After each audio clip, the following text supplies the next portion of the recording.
because this is not how it's done. But वही अभिषेक आपको show के स्टार्टिंग में तो अच्छा लग रहा था, आपकी उनके साथ दोस्ती हो गई थी, लेकिन जब समर्थ आया तब आपने अचानक से अभिषेक को पोक करना शुरू कर दिया। मैंने कभी भी पहले नहीं किया। समर्थ और अभिषेक की जब भी लड़ाइयाँ हुई है, अभिषेक हमेशा, और जो पोकिंग वाला पूरा इंसिडेंट हुआ था, I want to clarify this, अगर आप लोगों ने एपिसोड देखा हो तो, कि मैं उस टाइम हॉल में थी भी नहीं जहां लड़ाई चल रही थी। अभिषेक ने समर्थ को बोला कि अरे तू अब क्यों अकेले लड़ाई कर रहा है, जा अपनी गर्लफ्रेंड को जाके बुला के ला, जा, क्योंकि उसके बिना तू लड़ नहीं सकता। ये स्टेटमेंट सुन के ही मैं बाहर आई हूँ कि अब तो मैं थी भी नहीं यार, आपने अननेसेसरी मुझे क्यों इन्वॉल्व किया।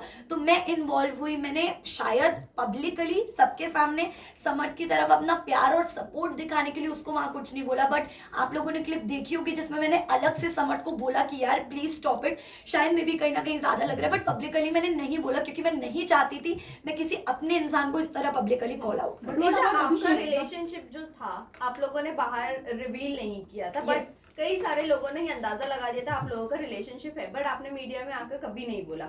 जब इतना टॉक्सिक था आप दोनों का रिलेशनशिप, आपको इतना डोमेस्टिक वायलेंस फेस करना पड़ा, फिजिकल इतनी सारी चीजें हो गई, तब आपने आवाज क्यों नहीं उठाई? क्या आप बिग बॉस का प्लेटफॉर्म इसीलिए चूज किए थे कि आप उसको एक्सपोज करोगे?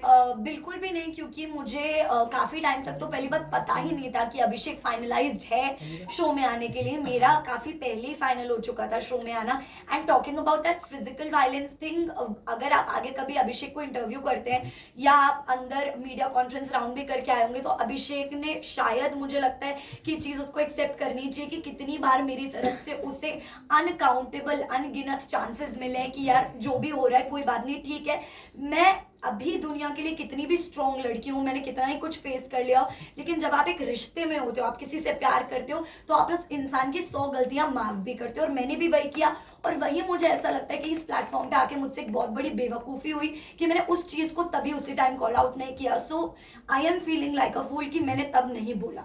ईशा, आप जो है कहीं ना कहीं अभिषेक को टॉक्सिक कह रही है, लेकिन समर्थ भी वही चीजें आपके साथ घर में कर रहा था, आप पे कॉफी फेंकना, आपको बोलना दूर हट जाओ उससे, मेरे पास मत आ, वही चीज वो कर रहा है, तो डिफरेंस क्या? समर्थ ने कभी मेरे ऊपर कॉफी नहीं फेंका है फर्स्ट ऑफ ऑल। और अगर आप बात कर रही हैं कि कभी कभी जो उसका बिहेवियर रहा है मेरे टुवर्ड्स, तो ये एक जनरल गर्लफ्रेंड बॉयफ्रेंड के बीच का रिश्ता होता है। अगर आप भी रिलेशनशिप में रहे होंगे आपको भी पता होगा कि 24/7 गुडी गुडी नहीं चल सकता कि तू मेरी बेबी है मैं तेरा बेबी हूँ, ये तो पॉसिबल ही नहीं है। कभी ना कभी मैं भी इरिटेट होंगी, सामने वाला इंसान भी इरिटेट होगा, पर वो कभी कभी हो और एक हद तक वो तो सही लगता है। मुझे कभी समर्थ की इरिटेशन अपने लिए बुरी नहीं लगी है, क्योंकि मुझे पता है ये कैसे भी करके मतलब मेरे काम से मुझे अलग नहीं करेगा। लेकिन जब चीजें रिलेशनशिप काम को इफेक्ट करने लग जाए, करियर को इफेक्ट करने लग जाए, देन इट बिकम्स टॉक्सिक।